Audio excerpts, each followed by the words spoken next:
Alors, si ça n'est pas trop indiscret, je me permets donc de vous demander d'entrer. D'où venez-vous? Je veux dire par là, quel est votre milieu social d'origine et comment cela vous a-t-il influencé avec le recul des années? Comment ces origines sociales ont-elles influencé votre parcours, votre vie?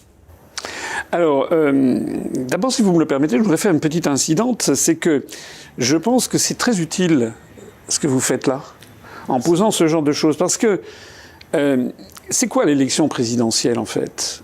L'élection présidentielle, c'est d'élire quelqu'un qui va avoir la charge de diriger la France pendant 5 ans. Et compte tenu de la Constitution de la Ve République, c'est une charge écrasante.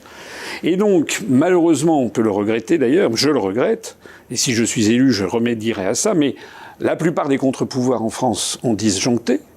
On le voit avec maintenant une Assemblée nationale qui est constituée de béni-oui-oui, si on peut dire. Et en fait, le pouvoir essentiel maintenant est dans une seule personne.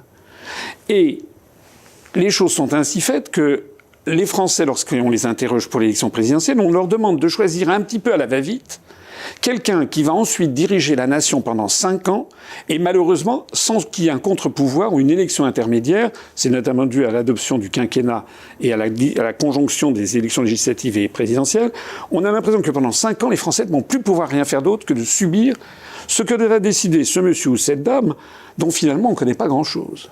On l'a vu avec Macron, par exemple. Les Français ont découvert avec le temps une personnalité beaucoup plus compliquée que ce qu'ils avaient imaginé.